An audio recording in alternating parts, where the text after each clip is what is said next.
जय। परम पूज्य रत्न सुंदर महाराज साहब की। नमो अरियंताणं नमो सिद्धाणं नमो आयुर्याणं नमो वज्रयाणं नमो लोये सम्बसावणमेषु पञ्चनमुक्कारो सम्भभावपणासनो मङ्गलाणं च सम्भेसिं पद्मं हवै मङ्गलम् नमो दुर्वाररागदिवैरिवारनिवारिणे हरते योगिनाथाय महावीराय तायिने जय जगजीव जोनि वियाणो जगगुरु जगानंदो जगनाहो जगबंधु जय जगप्रिया महो भैवं जय सुवर्णं बभवो तीर्थैराणं वपच्छिमो जय जय गुरुलुगणं जय महपा महावीरो ओंकारं बिंदु संयुक्तं नित्यं ध्यायन्ति योगिनः कामदं मोक्षदं चैव ओंकाराय नमो नमः अज्ञानतिमिरान्धानां ज्ञानाञ्जन शलाकया नेत्रमुन्मीलितं येन तस्मै श्री गुरवे नमः।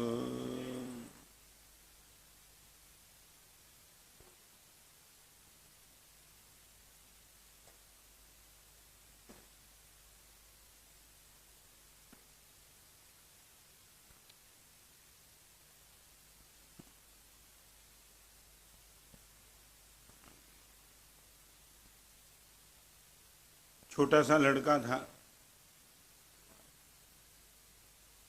एग्जाम देकर के वापिस आया। पिताजी ने सिर्फ इतना ही पूछा, एग्जाम कैसी रही? पेपर दिखा दिया और पिताजी ने पूछा कि हर प्रश्न के जवाब लिखे तूने क्या? एक नंबर का प्रश्न मैंने अवॉइड कर दिया क्योंकि मुझे आता नहीं था, बाकी हर प्रश्न के सही आंसर मैंने लिख दिए। और जैसे ही पिताजी ने पेपर देखा, प्रश्न पत्र नजदीक बुला करके चाटा मार दिया। पापा, एक प्रश्न को छोड़ के मैंने हर प्रश्न का जवाब लिखा, फिर भी मुझे मारने की जरूरत क्या है? और इतना ही कहा कि हर प्रश्न तूने छोड़ दिए होते तो एक नंबर का क्वेश्चन का जवाब लिख दिया होता तो मैं तुझे धन्यवाद देता, मगर एक प्रश्न छोड़ के तूने हर प्रश्न का जवाब दिया तो निश्चित तौर से फेल होने वाला है, क्योंकि प्रथम नंबर का प्रश्न 41 मार्क्स का था, बाकी हर प्रश्न एक एक मार्क के थे। सब होकर के 50 मार्क का पेपर, 9 प्रश्न का सही आंसर और पहला प्रश्न अवॉर्ड कर दिया। आज वो बात एक नई यात्रा मार्ग से शुरू कर रहे हैं, फाउंटेन ऑफ फेथ।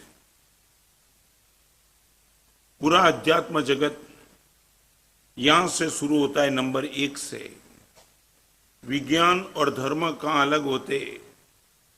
विज्ञान के पास प्रयोग है, धर्म के पास योग है। बड़ी गंभीरता से बात सुनते रहना। विज्ञान को कोई योग में रस नहीं है, विज्ञान को प्रयोग में रस है। लेबोरेटरी में तुम जाते हो, मटेरियल रख देते, उन पर वो प्रयोग करते रहता है। मैंने शायद यहां पहले बोला था, आज भी मैं बोलता हूं कि प्रयोग में सफलता मिलने के बाद विज्ञानी यदि बदमाश है तो बहुत बदमाश ही रहेगा, वो सज्जन कभी नहीं बन पाएगा। एक नंबर का चीटर और व्यभिचारी और खून करने वाला भी यदि साइंटिस्ट है और वो प्रयोग करेगा, प्रयोग में सफलता मिलेगी, मगर जरूर नहीं है कि प्रयोग करने के बाद साइंटिस्ट सज्जन बन जाएगा, वो एक नंबर का चोर ही रहेगा। धर्म की बात बिल्कुल अलग है। प्रयोग में सफलता मिलने के बाद बदमाश साइंटिस्ट बदमाश ही रहेगा, मगर धर्म के क्षेत्र में योग में प्रवेश करने के बाद दुर्जन सज्जन बने बिना कभी नहीं रहेगा। इसलिए एक ग्राउंड समझ लो, विज्ञान को प्रयोग में रस है, धर्म को योग में रस है।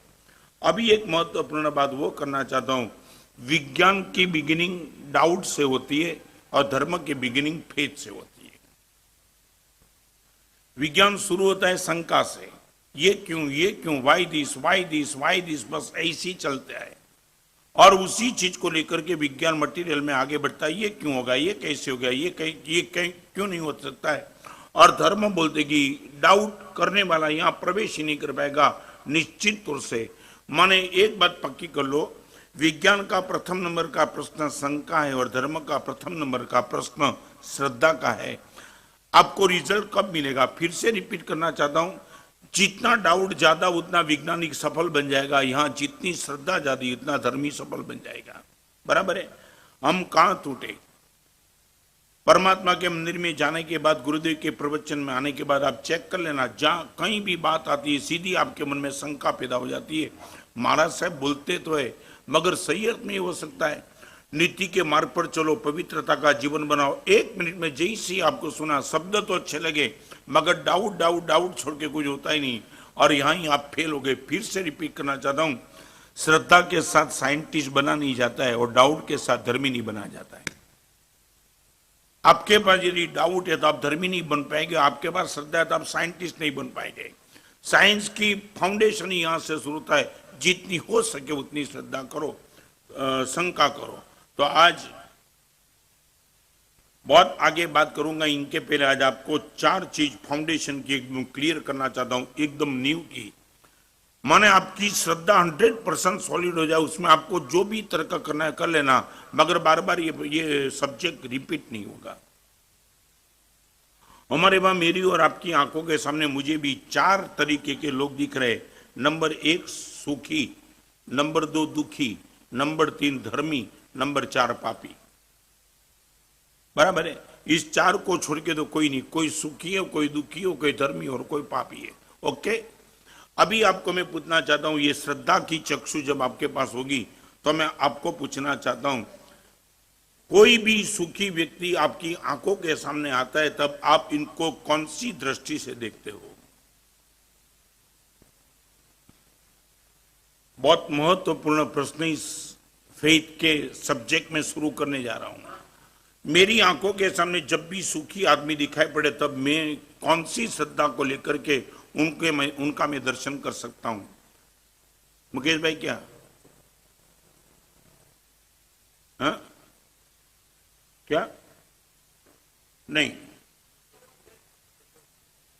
अब जो रुपये के मालिक के वहां जन्मा हुआ एक छोटा सा बेटा, जन्म के पहले दिन से अब जो पति बन गया, और एक झोपड़पट्टी में रहने वाला एक आदमी के घर में बच्चा का जन्म हुआ, जन्म से भिखारी रहा। न भिखारी के बेटे ने कुछ गलत किया है और न अबजपति के बेटे ने कुछ अच्छा पराक्रम किया है।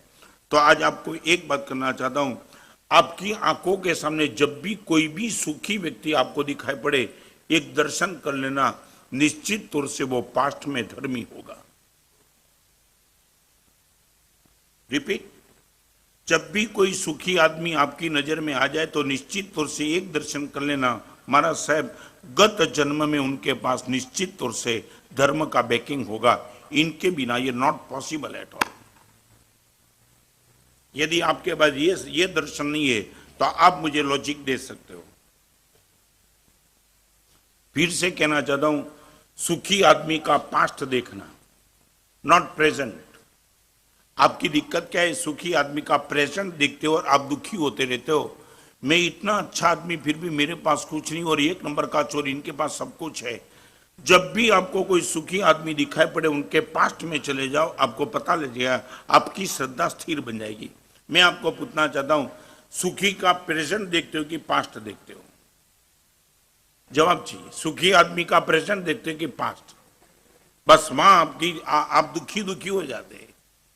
जब भी आपको सुखी आदमी का पास्ट दिखाई पड़ेगा, और एक बात बताओ, सच बोलो, ये श्रद्धा की बात आपको बताना चाहता हूं, आप रास्ते से जा रहे हो, ओके, और एक ऐसा आदमी आपने देखा कि जिनके गले में 15 साल का शायद लड़का था और वहां कोई फंक्शन था, लड़के को टेबल पे खड़ा किया था और एक एक लोग स्टेज पे जाकर के लड़के के गले में माला डालते थे। बराबर है।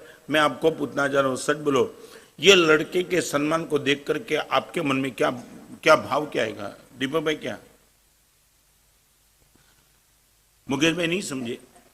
मैं नहीं, अहोभाव नहीं, मैं वो कहना चाहता हूं, आप इनके पास्ट ने, आपने भले पास्ट को देखा नहीं है, मगर आपको निश्चित तौर से एक बात की पक्की खातरी हो जाएगी कि कुछ ऐसा पराक्रम उसने किया है, उनके हिसाब से इनका बहुमान हो रहा है। ये होगा कि नहीं? आपने देखा कुछ नहीं, वो फर्स्ट क्लास फर्स्ट पास हो गया है कि किसी गरीब को उसने मदद की है कि हॉस्पिटल में गया है, कुछ भी नहीं। मगर 15 लोग इकट्ठे होकर के इनके गले में माला डालते हैं, तब आप इनका प्रेजेंट देखते हो कि पास्ट देखते हो? मैं रिपीट करना चाहता हूं, तब आप इनका प्रेजेंट देखते हो कि पास्ट देखते हो? पास्ट देखते हो।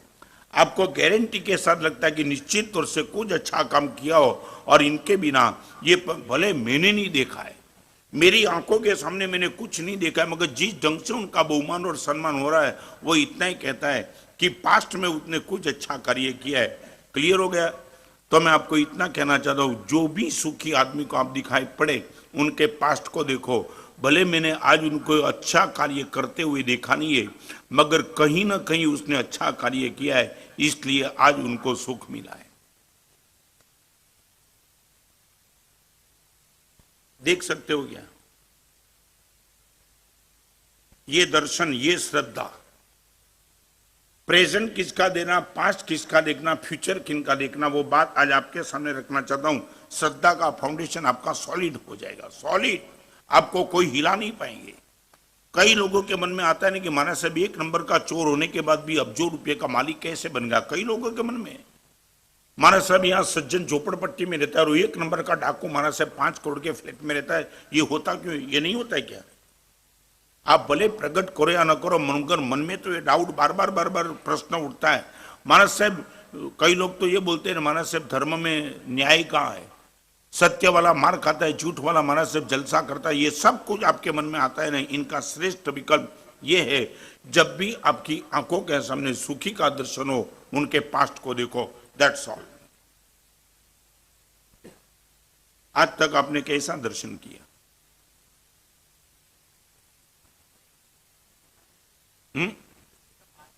बस अभी से शुरू करो। किसी भी सुखी आदमी का प्रेजेंट मत देखना, उनका पास्ट देखो, आपको श्रद्धा बैठ जाएगी कि इस जीवन में उसने कुछ नहीं किया होने के बावजूद भी अब्जों रुपए का मालिक पहले दिन से क्यों बना? निश्चित तौर से पास्ट में कुछ अच्छा किया ही है। ये दर्शन करना वो श्रद्धा है। महाराज साहब आंखों के सामने जो नहीं दिखाई पड़ता है वो देखना, बस वही देखना, वो श्रद्धा है। चलो आगे। नंबर 1, सुखी आदमी का जब भी आपको दर्शन हो तब इनके पास्ट को देखना। और दूसरी बात, पापी आदमी का जब भी दर्शन हो तब इनका फ्यूचर देखना। पापी आदमी जब भी आपकी आंखों के सामने दिखाई पड़े तब इनका पास्ट और प्रेजेंट मत देखना, मगर क्या देखना? इनका फ्यूचर देखना। सच बोलो, देख सकते हो?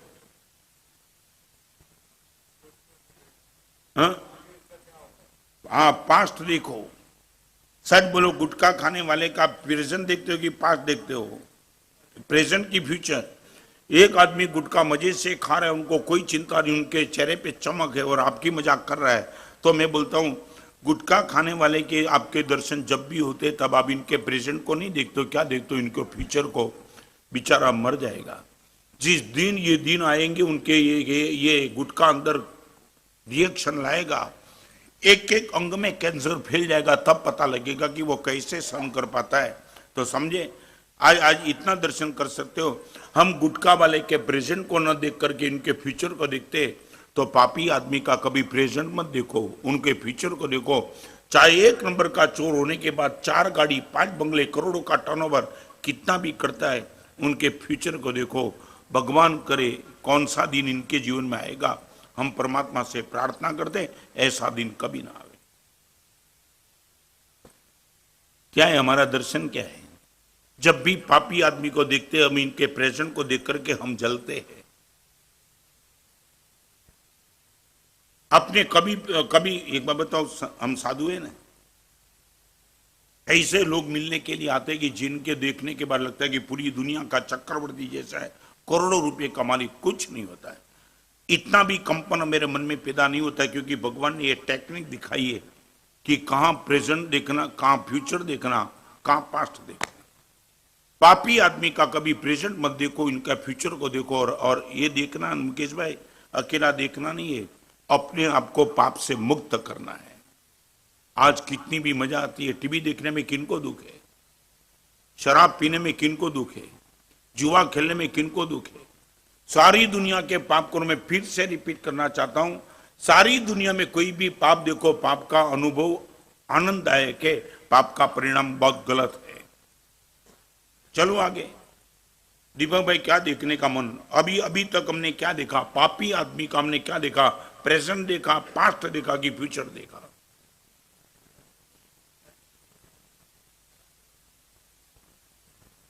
परमात्मा की ये आज्ञा, धर्मी, सुखी, पापी और दुखी।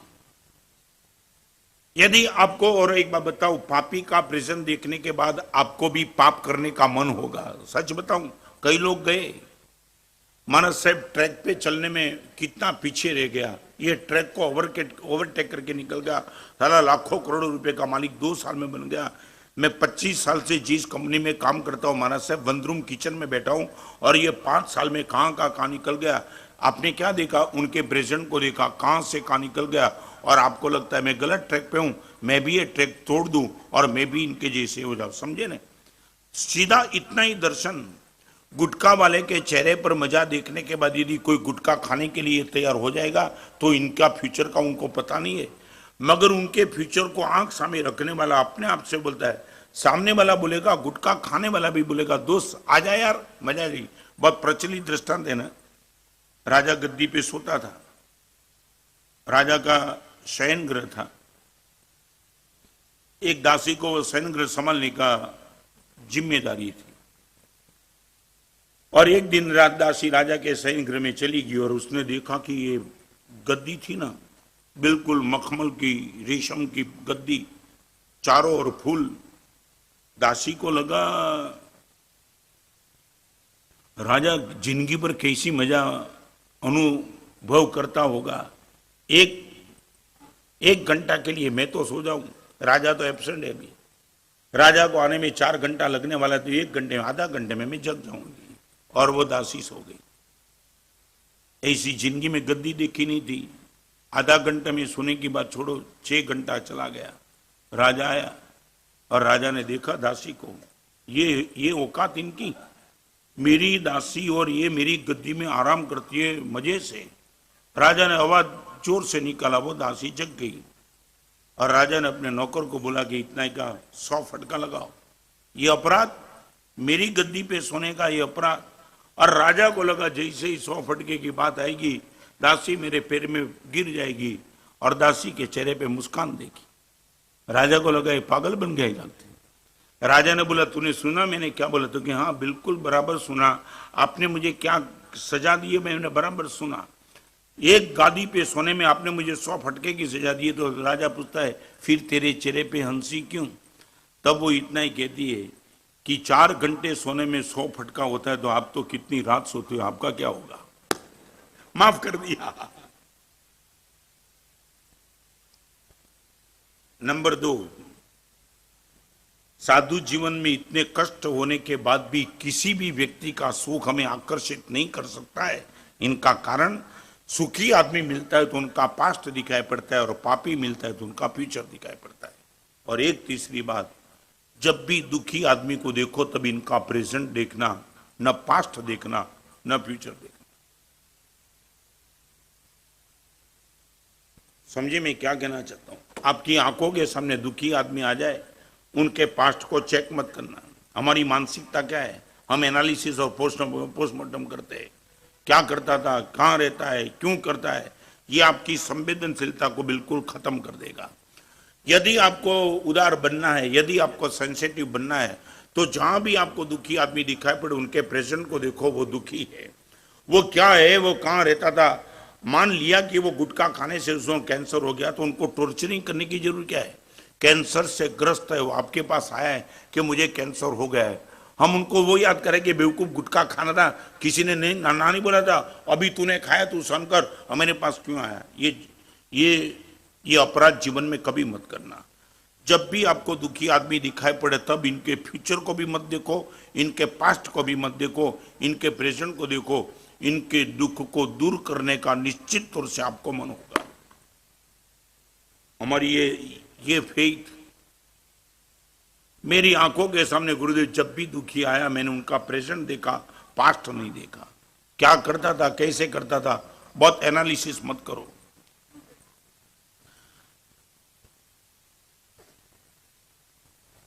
फिर एक प्रश्न आपको पूछू, सच बोलो, दुखी आदमी अपने दुख की बात आपके सामने करता है, पहले नंबर में वो जो बात करता है वो सही है, वो आपको लगता है, या कुछ गलत, वो झूठ बोल रहा है ऐसा लगता है?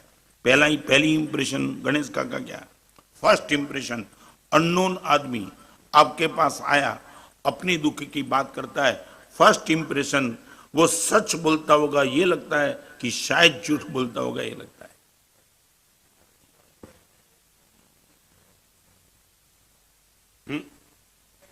शंका क्यों?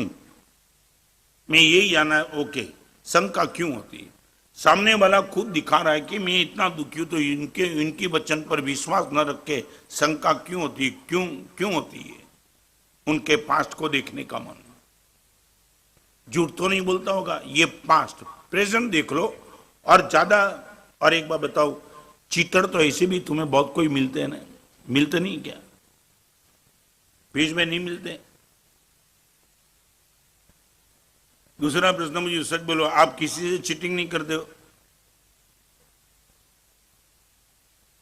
मैं सूरत में एक लड़के को जानता हूं, आज आपके सामने उनका नाम नहीं देना चाहता हूं। मैंने सूरत में 25 साल के पहले, 30 साल के पहले चातुर्मास किया, जब मैंने पहली किताब भी नहीं लिखी थी। वो लड़के ने तय कर लिया था, मैं प्रेजेंट की बात करना चाहता हूं, क्या हौसला और क्या ताकत बन जाती है। उसी दिन उसने तय किया था, महाराज साहब हर महीने 12,000 रुपया की राशि महाराज साहब गरीब आदमी को, दुखी आदमी को मैं डोनेट करते रहूंगा। मुकेश भाई आज तक उनका 12,000 का चल रहा है, 25-30 साल हो गए। मगर सबसे बड़ी मजे की बात, कमाल माने कमाल, मैंने उनको पूछा कि यार 12,000 रुपया तेरी बिल्कुल महाराज साहब आनंद से चलता है, कोई दिक्कत नहीं है। मुझे पूछने का मन हुआ, मैंने बोला तू जिनको रुपया दे रहा है सब सच्चे आदमी होते? महाराज साहब आपने पूछा तो मैं बताऊं, 50% तो झूठे मिल जाते हैं, 50%। चेकिंग करने का मन भी नहीं होता है, मगर दान देने के बाद पता चलता है वो झूठा आदमी झूठ बोल के मेरे पास लेके गया। अभी कमाल की बात वो सुनो, मैंने उनको पूछा 50% झूठा आदमी मिलता है, फिर भी आज तक तूने 12,000 रुपये का हर महीने डोनेशन देने का चालू रखा है, उत्साह अखंड है, माना साहब निश्चित कोई दिक्कत नहीं। 50% झूठे आदमी मिलने के बावजूद भी तेरा उत्साह अखंड, इनके पीछे कोई राज है? माना साहब एक बात बताऊं, मैं खुद 80% झूठा हूं। क्या विजन? माना साहब लाखों करोड़ों रुपया होने के बाद भी धंधा में झूठ रोज बोलता हूं, माना साहब रोज। जहां पैसे 3 पेटी तक चली, इतने होने के बावजूद भी माना साहब यदि मैं झूठ बोल सकता हूं, करोड़ों रुपए का होने के बाद भी मैं झूठ बोल सकता हूं, तो माना साहब 200-500 के लिए जो मांगने के लिए है वो सच बोले ऐसा आग्रह रखना वो भी माना साहब पाप है, वो झूठ बोलेगा ही। आप समझते हो वो क्या कहना था? महाराज साहब वो झूठ बोलता होगा वो नहीं, सामने वाला निश्चित तौर से झूठ बोलेगा ही, वो सोच के ही महाराज साहब मैं डोनेशन कर रहा हूं। जब मैं और उनका मुकेश भाई ये कहना था, महाराज साहब परमात्मा की परम कृपा है कि कम से कम 50% तो सच्चे मिल रहे, एक भी सच्चा आदमी नहीं मिलना चाहिए, क्योंकि हम झूठे, फिर भी महाराज साहब परमात्मा की परम करुणा कि इतने सच्चे आदमी तो मिल रहे। ये फेथ इस सभा में बैठने वालों को कहता हूं, जब भी कोई आपको दान करना है तो पास्ट और फ्यूचर में मत जाओ, दुखी आदमी को प्रेजेंट को देखो, रिपीट, सुखी के पास्ट को, पापी के फ्यूचर को, और दुखी के, ये 3 श्रद्धा। और चौथे नंबर की श्रद्धा, धर्मी आदमी का पास्ट प्रेजेंट फ्यूचर तीनों देख लो, तीनों। पागल बन जाएंगे आप। मेरे पास ये साधु जीवन तो आपको निश्चित तौर से बोलना होगा कि महाराज साहब गत जन्म में परमात्मा की कहीं ना कहीं आपने भक्ति की होगी, आज आपके पास इतना पवित्र जीवन मिल गया है। माने मुझे देखो तब आपको मेरा पास भी दिखाई पड़ता है, प्रेजेंट आई एम हैप्पी। और यही देखने के बाद आप बोलते हैं महाराज साहब आपका फ्यूचर में तो प्रश्न ही कहां रहता है, इतना पवित्र जीवन, कहां आपका फ्यूचर बिगड़ने का प्रश्न है। I would like to know from you, सच बोलो, धर्मी को जब भी देखते हो तब आपने क्या देखा? दुख? साधु जिनमें कष्ट होते हैं, ये विहार, ये नंगे पैर, ये आपको दिखाई पड़ा? धर्मी आदमी का तीनों समय देखना, पास्ट प्रेजेंट फ्यूचर, टॉप, दुखी का प्रेजेंट देखना, पापी का फ्यूचर देखना और सुखी का पास्ट देखना, ये है फेथ। धर्मी आदमी दुखी हो सकता है, धर्मी आदमी के जैसा दुनिया में कोई सुखी नहीं है, मगर ये आपका अनुभव होना चाहिए। मेरे कहने से नहीं, आप बोलो कि महाराज साहब मजा आ गई। मैंने पहले भी पूछा, आज भी पूछना चाहता हूं, जब भी डोनेशन देते हो सामने वाले को कितना आनंद आया, वो नंबर 2 पे आप बोलो मुझे बहुत आनंद आया महाराज साहब। मे भी पॉसिबल सामने वाले को आनंद नहीं भी आया होगा, महाराज साहब मुझे जो देने में आनंद आता है महाराज साहब मैं रोक नहीं पाता हूं अपने आप को। आपको पूछना चाहता हूं, सच बोलो, ये 4 कैटेगरी आपके सामने लगी, सुखी, दुखी, धर्मी और पापी। दुखी को जब भी देखो प्रेजेंट देखो, सुखी को देखो पास्ट देखो, पापी को देखो फ्यूचर, और धर्मी के देखो तीनों। ये फेथ। अलग अलग तरीके के लोग आपके सामने आ जाएंगे, आपका दर्शन करने का तरीका आपके जीवन को या तो सन्मार्ग पे ले जाएगा या तो गुमराह कर देगा। जिन लोगों को पापी का सुख दिखाई पड़ता है, एक बात बताऊं, cream quotation of this lecture,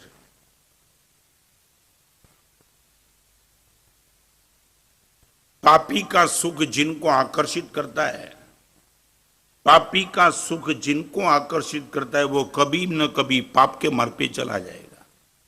repeat करना चाहता हूं, पापी का सुख जिनको आकर्षित करता है, वो कभी न कभी पाप के मार्ग पे चला ही जाएगा, क्योंकि शुरुआत हो चुकी। रिपीट करना चाहता हूं, शादी करने के बाद पहले ही दिन पति और पत्नी नव दंपति यदि वासक्षेप डलाने के लिए आ जाए, शादी का पहला दिन है, शरीर पे सब अच्छे वस्त्र पहने और एक पवित्र जीवन जीने वाले साधु को ऐसा लगे कि मेरे से ज्यादा ये सुखी है, तो मेरा संयम जीवन भी कभी भी जोखिम में आ सकता है। What I would like to say, समझे? नंगे पैर चलने के बाद तुम्हारी 40 लाख की मर्सिडीज की गाड़ी रास्ते में खड़ी रह जाए महाराज साहब साथ में, और मेरे पैर में से खून भी निकल जाए, हो सकता है। नंगे पैर चलने में बहुत बार ऐसा हुआ है, नंगे पैर चलते चलते पैर में से खून भी निकला, और उसी टाइम तुम्हारी 40 लाख की मर्सिडीज की गाड़ी आ जाए और गाड़ी में बैठ के तुम रवाना हो जाओ, और किसी भी साधु के मन में ये आया हम दुखी और ये सुखी है, हमारा संयम भी जोखिम में है। समझे मैं क्या कहना चाहता हूं? समझे नहीं? बिल्कुल। जिस दिन धर्मी आदमी को पापी का सुख आकर्षित करेगा, उनका धर्म जोखिम में है। यदि गाड़ी वाला सुखी है तो भी रमजान में साधु बने क्यों? अभी आपको पूछना चाह रहा हूं,